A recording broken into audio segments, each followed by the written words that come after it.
Sam du blog sameddrama.fr. Alors aujourd'hui je vous retrouve pour une vidéo que j'avais très envie de vous faire parce que je vous ai dit que récemment je me suis enfin remise à regarder des films asiatiques parce qu'en 2018 j'en avais quasiment pas regardé, je ne sais pas pourquoi, et là je suis à fond. Du coup je vous ai fait une petite sélection sur ce que j'ai regardé depuis le début de l'année avec 5 films japonais qu'il faut absolument que vous voyez. Le premier que j'ai sélectionné c'est Dating Shooting Star. C'est un film qui m'a captivé du début à la fin et notamment parce que je n'étais pas capable de prévoir avec qui l'héroïne allait finir. C'est vraiment un triangle amoureux qui nous tient en haleine jusqu'à la fin du film. D'ailleurs, elle finit pas avec celui que je pensais. J'étais là.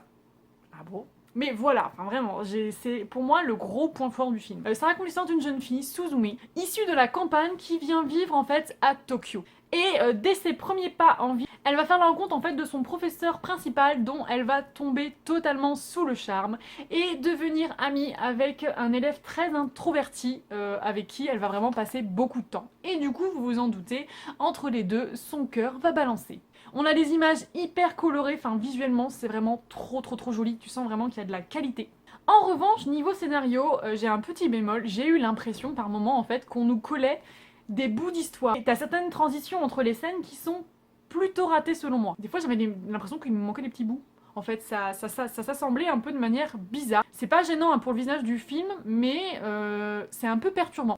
Mais bon, c'est vrai que quand tu adaptes un manga de 12 tomes en un film de 2 heures, c'est un peu short. Et la fin m'a beaucoup surprise, comme je vous disais, donc vraiment, c'est un film que je vous invite à voir si vous aimez les school romances japonaises, mais alors là, vous allez surkiffer. Ensuite, je vous ai sélectionné Perfect World. Alors, je vous en ai déjà parlé dans une précédente vidéo, du coup, je vais pas trop développer, mais ça raconte l'histoire d'une jeune femme qui est amoureuse de son senior au lycée, et le temps passe, ils se perdent de vue, et en fait, elle le retrouve des années plus tard, sauf qu'elle se rend compte qu'il est en fauteuil roulant. Et elle va quand même retomber amoureuse de lui une seconde fois, lui faire des avances qu'il va d'ailleurs repousser parce qu'il veut pas imposer en fait son handicap à quelqu'un. Mais il va quand même tomber amoureux d'elle. Bref, c'est trop beau. Je vous invite à aller voir du coup ma vidéo sur le sujet. Ensuite, je voulais vous parler absolument de Orange. Et ça va être très dur d'ailleurs parce que je veux surtout pas vous spoiler et l'histoire est très complexe. Et il faut que je fasse hyper gaffe à ce que je dis. En gros, ça raconte l'histoire d'une jeune fille qui entre au lycée et qui, alors qu'elle passe sous un cerisier en fleurs, voit une lettre apparaître dans sa poche de sac en fait. Littéralement. Et elle est étonnée et curieuse et elle ouvre cette lettre et cette lettre en fait, l'expéditeur prétend être elle mais des années plus tard. En fait, cette lettre lui a été envoyée pour changer son futur et empêcher les regrets de notre héroïne dans 10 ans. Du coup, enfin, elle est hyper sceptique au début, elle se dit oui, qu'est-ce que c'est? Sauf qu'en fait, elle se rend compte que les événements décrits dans la lettre vont vraiment arriver. Et vraiment, j'ai trouvé le scénario très original et il tient la route jusqu'au bout. Et franchement, c'était pas gagné parce que c'est quand même une histoire un peu complexe. On pouvait se dire, mince, est-ce qu'ils vont réussir à la tenir jusqu'au bout? Et franchement, non, le scénario marche vraiment bien, les personnages sont hyper attachants et ça fonctionne du tonnerre. Mais voilà, je vous en dis pas plus pour pas vous spoiler, parce que sinon, si je vous donne trop d'éléments, ça va vous gâcher la surprise. Mais franchement, c'est un film que je vous conseille, mais sans hésitation, les gars. Ensuite, je vous ai sélectionné One Week Friends, je trouve ce titre d'iradur, qui raconte l'histoire d'un jeune lycéen qui va tomber sous le charme d'une autre lycéenne qui est très solitaire. En fait, elle se laisse jamais approcher par les autres, elle n'a pas d'amis, elle reste tout le temps toute seule. Et du coup, lui, ça l'intrigue et il se demande pourquoi est-ce que elle veut pas se lier avec les autres. Et il décide de devenir son ami. Mais en fait, ce qu'il ne sait pas, c'est qu'elle, suite à un traumatisme dans son passé, elle a une mémoire qui se réinitialise en fait à toutes les fins de semaine. En fait, tous les lundis, elle se souvient plus des personnes qu'elle a rencontrées la semaine d'avant. Donc du coup, pour elle, rencontrer des gens, c'est juste pas possible.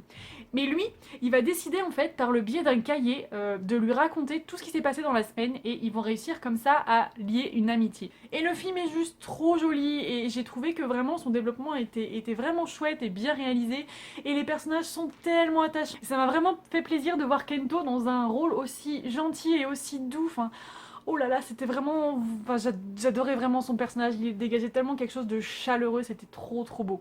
Et enfin, le dernier film dont je veux vous parler, c'est Today's Kirakun, que vous pouvez aussi connaître sous Closest to Even. Et ça raconte l'histoire d'une jeune lycéenne qui est très étrange. En fait, elle a une frange hyper longue et elle cache toujours ses yeux avec cette frange parce qu'elle ne veut pas croiser le regard des autres. Et le héros, lui, c'est le playboy du lycée, le garçon le plus populaire. Mais contre toute attente, il cache un lourd secret en fait, il est atteint d'une maladie. Et du coup, c'est un personnage qui est très solitaire au fond et qui est très très triste. Et un jour, notre héroïne va le découvrir en train de pleurer dans un parc. Bref, je vous en dis pas plus.